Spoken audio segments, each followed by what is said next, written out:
திருச்சி ஸ்ரீ சத்ரு சம்ஹாரமூர்த்தி சுவாமிகள். மகான்களும் தவசீலர்களும் தவம் இருப்பதற்கு பொதுவாக மக்கள் நடமாட்டம் அதிகம் இல்லாத இடத்தை தேர்ந்தெடுப்பதாகத்தான் படித்திருக்கிறோம், கேள்விப்பட்டிருக்கிறோம். ஆனால் மக்கள் அதிகம் வந்து போகும் ஒரு நீதிமன்ற வளாகத்தை ஒட்டிய பகுதியில் தவம் இருந்து சித்துக்கள் பல புரிந்து தன் பக்தர்களுக்கு ஆசி வழங்கிய ஒரு மகா சித்த புருஷர் இவர். நீதிமன்ற வளாகத்தில் தவம் இருந்த அந்த சத்புருஷரின் திருநாமம் ஸ்ரீ சத்ரு சம்ஹாரமூர்த்தி சுவாமிகள். இவர் தவம் இருந்த இடம் திருச்சி மாநகரத்தில் நீதிமன்ற வளாகமும் தீயணைப்பு வளாகமும் அமைந்திருக்கும் பிரதான பகுதியில். நீதிமன்ற வளாகத்தின் அருகே தவம் இருந்தமையால் இவர் கோர்ட்டு சுவாமிகள் என்றும் தன் பக்தர்களால் அழைக்கப்பட்டிருக்கிறார். சுவாமிகளின் இயற்பெயர் கனக சபாபதி. எப்பொழுது இவர் சத்ரு சம்ஹாரமூர்த்தி என அழைக்கப்பட்டார்? பொதுவாக சத்ரு சம்ஹாரமூர்த்தி என்கின்ற பெயர் முருகப்பெருமானுக்கு உண்டு. முருகனின் அருள் பெறுவதற்கும் நமக்கு இடையூறாக உள்ள சத்ருக்களை நாசம் செய்வதற்கும் சத்ரு சம்ஹார ஹோமத்தை செய்வது வழக்கம். முருகப்பெருமானை வேண்டி சத்ரு சம்ஹார பதிகம், இதை சத்ரு சங்கார பதிகம் என்றும் பழைய நூல்கள் சொல்லும். இதை படித்தால் எவ்வளவு பெரிய எதிரிகள் நமக்கு இருந்தாலும் அவர்கள் இருந்த இடம் தெரியாமல் காணாமல் போய்விடுவார்கள். அதே சமயம் முருகப்பெருமான் தனக்கு எதிரியாக வந்த சூரபத்மனை அழித்து அவனை ஆட்கொள்ளவும் செய்தார், தன்னுடனே வைத்து கொண்டார். சூரபத்மனுடனான போரில் அவனை இரு கூறாக பிளந்த முருகப்பெருமான் ஒரு பாதியை சேவலாக மாற்றி தன் கொடியாகவும் மறுபாதியை மயிலாக மாற்றி தன் வாகனமாகவும் கொண்டார் என்கின்றன புராணங்கள். ஆக முருகப்பெருமான் எதிரிகளுக்கும் அருள்பவர் என்று புரிந்து கொள்ளலாம். இன்றும் ஆலயங்களில் முருகப்பெருமானுக்கு அர்ச்சனை செய்யப்படும் போது அர்ச்சகர் அஷ்டோத்திரம் சொல்லி சமர்ப்பிக்கும் புஷ்பங்கள் சூரபத்மனுக்கே செல்கின்றன. எப்படி என்கிறீர்களா? சேவல் கொடியின் மீதும் வாகனமான மயிலின் மீதும் தானே அந்த புஷ்பங்கள் சமர்ப்பிக்கப்படுகின்றன. எனவே தன் எதிரிக்கும் எத்தகைய உயர்ந்த ஓர் இடத்தை முருகப்பெருமான் அளித்திருக்கிறார் பார்த்தீர்களா? சத்ரு சம்ஹாரம் என்பதற்கு இன்னொரு விதமாகவும் பொருள் கொள்ளலாம். ஒரு மனிதன் பண்பட்ட மனிதனாக வாழ்வதற்கு தனக்குள் இருக்கும் சத்ருக்களை, அதாவது எதிரிகளை முதலில் அவன் சம்ஹாரம் செய்ய வேண்டும். நமக்குள் இருக்கும் காம குரோத லோப மோக மத மாச்சரியங்களை அழிக்க வேண்டும். இதுதான் நிஜமான சத்ரு சம்ஹாரம். திருச்செந்தூரில் தான் வசித்த காலத்தில் முதலில் சிவனையும் பிறகு முருகப்பெருமானையும் வழிபட்டவர் கனக சபாபதி. தன்னை வணங்கும் பக்தனது சத்ருக்களை இந்த சுவாமிகள் சம்ஹாரம் செய்ததால் பின்னாளில் இவர் சத்ரு சம்ஹார மூர்த்தி சுவாமிகள் என்று அழைக்கப்பட்டார். இன்றைக்கு இவரது சந்நிதி தேடி சத்ரு நாசம் செய்து கொள்வதற்கு பல பக்தர்கள் வருகிறார்கள். சுவாமிகளின் அவதார திருத்தலம் திருச்சி மாவட்டத்தில் உள்ள வாதிரிப்பட்டி. 13/6/1880 முத்துப்பிள்ளை பொன்னம்மாள் தம்பதியருக்கு 3வது குழந்தையாக அவதரித்தார் சுவாமிகள். மூத்தவர்கள் இருவரும் பெண் குழந்தைகள். அவர்களின் பெயர்கள் மீனாட்சி, செல்வம். சாதாரண குடும்பம். கனக சபாபதி என்கின்ற இயற்பெயர் சூட்டப்பட்ட இந்த திருக்குழந்தை பிறந்தது முதலே இறை பக்தியுடன் வளர்ந்தது. குடும்பச் சூழல் காரணமாக 1890 சுவாமிகளின் குடும்பம் புதுச்சேரிக்கு இடம்பெயர்ந்தது. 1893 சுவாமிகளின் தந்தையார் முத்துப்பிள்ளை உடல் நலக்குறைவால் காலமானார். தந்தையாரின் மறைவுக்கு முன் மீனாட்சிக்கும் மறைவுக்கு பின் செல்வத்துக்கும் திருமணம் நடந்தது. தொடர்ந்து கஷ்டங்களையே அனுபவித்து வந்தார் சுவாமிகள். மூத்த சகோதரி மீனாட்சியும் அவரின் கணவரும் அடுத்து அடுத்து இறந்தனர். 1900 ஆண்டில் குடும்பம் புதுச்சேரியிலிருந்து மீண்டும் வாதிரிப்பட்டிக்கே வந்தது. 1900 ஆண்டில் குடும்பம் புதுச்சேரியிலிருந்து மீண்டும் வாதிரிப்பட்டிக்கே வந்தது. இந்த நிலையில் 1901 ஆண்டு மருதநாயகம் பிள்ளை என்பவரின் மகளான ஸ்வர்ணத்தம்மாளை சுவாமிகள் திருமணம் செய்து கொண்டார். நெல்லிக்குப்பத்துக்கு இடம்பெயர்ந்தனர். சுவாமிகள் தம்பதிக்கு கமலம் என்கின்ற பெண் குழந்தை பிறந்தது. அடுத்து பொன்னமராவதியில் ஆசிரிய பணிக்குச் சென்றார். 1910 ஆண்டில் அழகு என்கின்ற பெண் குழந்தைக்கு தந்தையானார் சுவாமிகள். இல்லறத்திலேயே எத்தனை நாட்களுக்கு இவனை உழல விடுவது என்று தில்லை அம்பலத்தான் தீர்மானித்தானோ என்னவோ, தன் சந்நிதிக்கு சுவாமிகளை வரவழைத்தான் அந்த கூத்தப்பிரான். நடராஜ பெருமானின் தரிசனம் அவருள் பல மாற்றங்களை ஏற்படுத்தியது. குடும்ப பந்தத்திலிருந்து சட்டென்று விலகி எவருக்கும் எதுவும் சொல்லாமல் கால் போன போக்கில் நடந்தார். 1 வருடத்திற்கு பிறகு சுவாமிகளை ஓரிடத்தில் கண்டுபிடித்த அவரின் உறவினர் ஒருவர் மீண்டும் வீட்டுக்கே கூட்டிக் கொண்டு வந்தார். இல்லறத்தில் சுவாமிகளுக்கு 1916 ஆண்டு ஓர் ஆண் குழந்தை பிறந்தது. பொன்னுராமு என்கின்ற பெயரை அவனுக்கு வைத்தார்கள். இல்லறம் ஏதோ ஓடிக்கொண்டிருந்தது. அடுத்த ஆண்டே சுவாமிகள் மீண்டும் காணாமல் போனார். இந்த நிலையில் மகள்கள் இருவருக்கும் திருமணம் முடிந்தது. அதன்பின் 12 ஆண்டுகளுக்குப் பிறகுதான் சுவாமிகள் அறியப்பட்டார். அதாவது 1928.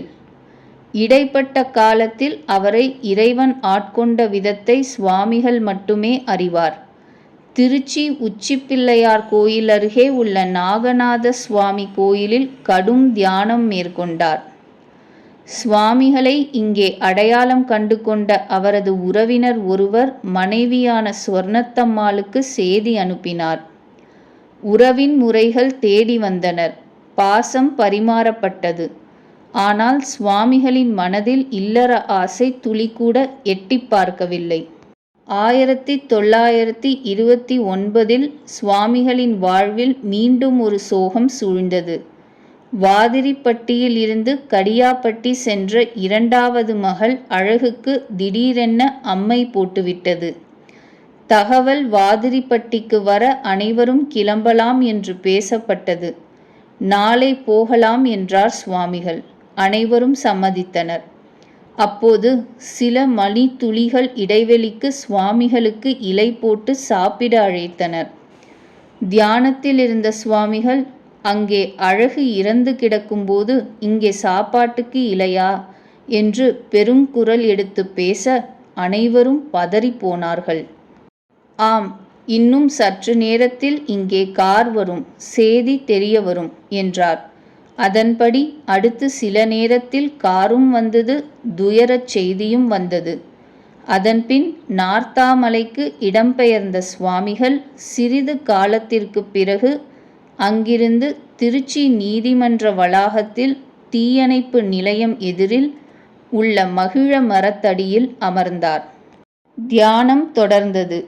அப்போது வழக்குகளுக்காக நீதிமன்றம் வரும் பல அன்பர்கள் சுவாமிகளிடம் விபூதி பிரசாதம் வாங்கி வழக்கில் தங்களுக்கு வெற்றி கிடைக்க அருளுமாறு வேண்டுவார்கள். சுவாமிகளின் அருள் பெற்ற பலர் வழக்குகளில் சுலபமாக வென்றனர். தகவல் பரவி பலரும் இவரை நாடி வந்தனர். இந்த காலகட்டத்தில் திருவெறும்பூருக்கு அருகில் உள்ள சோழமாதேவியைச் சார்ந்த ஞானப்பிரகாசம் பிள்ளை என்பவர் ஒரு வழக்கு விஷயமாக நீதிமன்றத்திற்கு வந்தார். சுவாமிகளின் அருள் திறன் பற்றி கேள்விப்பட்டு அவரை சந்தித்தார். இது நட்பானது. ஒரு தினத்தில் ஞானப்பிரகாசம் பிள்ளையின் வழக்கு நீதிமன்றத்துக்கு வந்தது. சாமி, நான் எந்த குற்றமும் செய்யாதவன். இந்த வழக்கு தள்ளுபடியாக வேண்டும், ஆசி புரியுங்கள் என்று வேண்டினார். அப்படியே ஆகும் என்று அவருக்கு திருநீறு தந்து ஆசீர்வதித்தார் சுவாமிகள். என்னே அதிசயம்!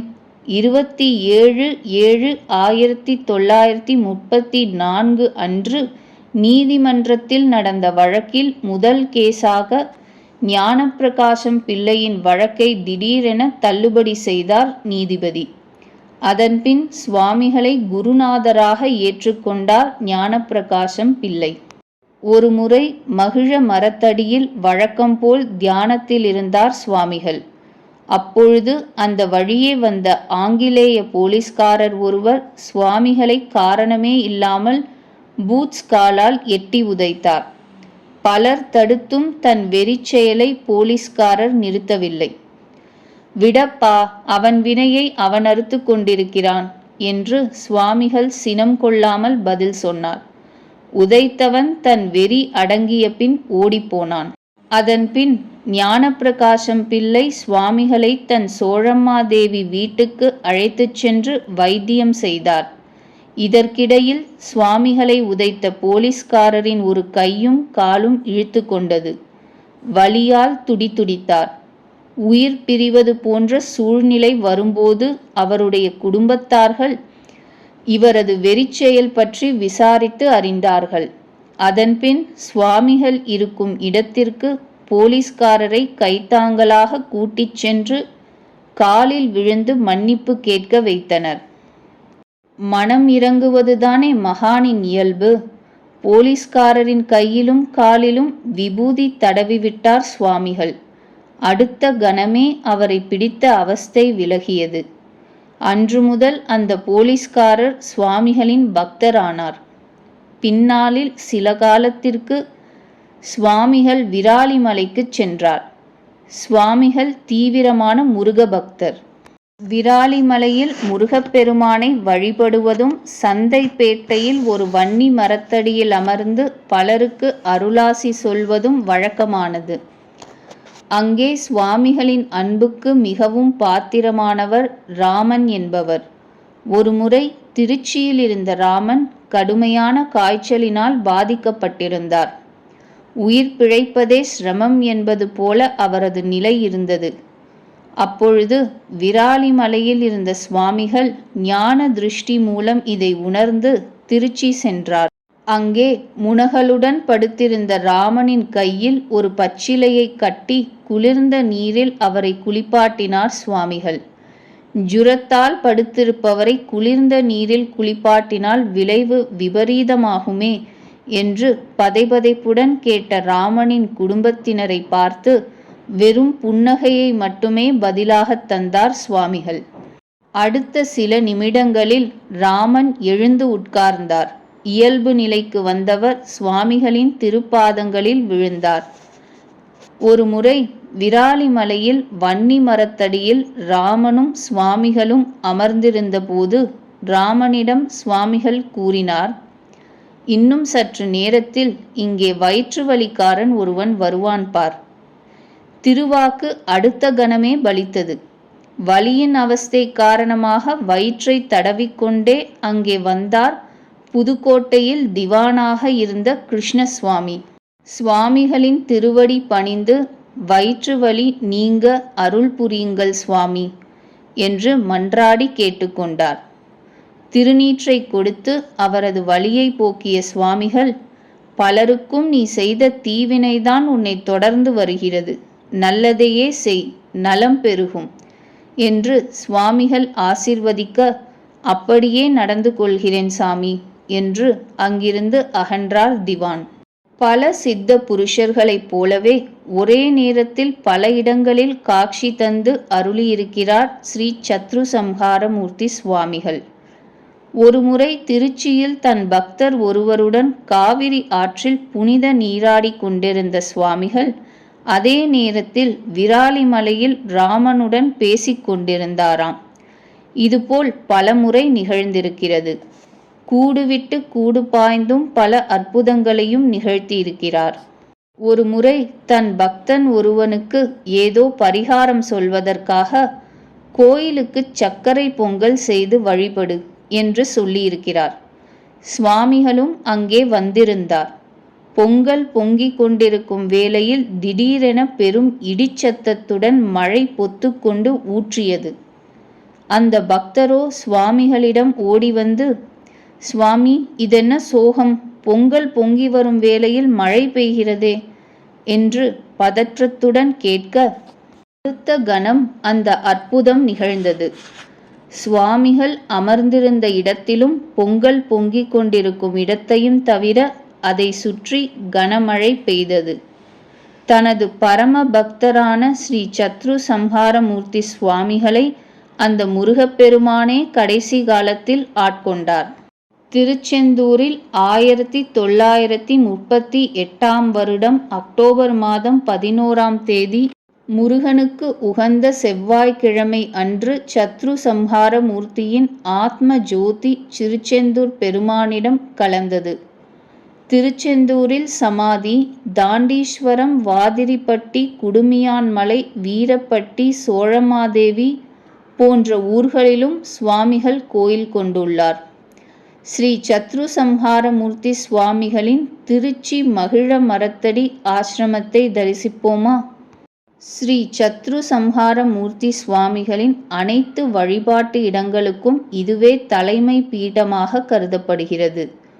தீயணைப்பு வளாகத்திற்கு எதிரில் சுவாமிகளின் திருச்சந்நிதி அமைந்துள்ளது. வெளியே நாகராஜா, ஸ்ரீ விநாயகர், ஸ்ரீ முருகப்பெருமான் ஆகியோருக்கு விக்கிரகங்கள். உள்ளே கருவறையில் பளிங்கு விக்கிரக வடிவத்தில் வீற்றிருக்கும் நம்மை ஆசிர்வதிக்கிறார் சத்ரு சம்ஹாரமூர்த்தி சுவாமிகள். இதன் பின்னால் சுவாமிகளின் திருவுருவப் படம் இருக்கிறது. பளிங்கு விக்கிரகத்திற்கு முன்னால் சுவாமிகளின் உற்சவர் திருமேனி, லிங்க திருமேனி, வேல் ஆகியவற்றை தரிசிக்கிறோம். சத்ருக்கள் விலக சுவாமிகளை தரிசிக்க பல இடங்களிலும் இருந்து பக்தர்கள் வருகிறார்கள். தீயணைப்பு நிலைய வளாகத்தில் துவக்க காலத்தில் இருந்தே குடிகொண்டதால் இந்த ஊழியர்களுக்கு கண்கண்ட தெய்வம் சுவாமிகளே.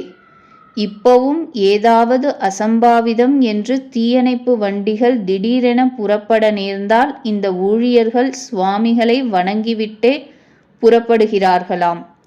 பிரதி உபகாரமாக ஊழியர்களுக்கு எந்தவிதமான பாதிப்பும் இல்லாமல் சுவாமிகள் காத்து வருவதாக பக்தர்கள் சிலர் நம்மிடம் சொன்னார்கள். இந்த தீயணைப்பு நிலையத்தில் இருந்து வெளியூர்களுக்கு மாற்றலாகிச் செல்லும் பல ஊழியர்களும் தாங்கள் பணிபுரியும் வளாகத்திலேயே ஸ்ரீ சத்ரு சம்ஹார மூர்த்தி சுவாமிகளுக்கு ஒரு சந்நிதி அமைத்து வழிபட்டு வருகிறார்கள் என்றால் சுவாமிகளின் அருளுக்கு எந்த அளவுக்கு இவர்கள் பாத்திரமாகி இருக்கிறார்கள் என்பது புலனாகும்.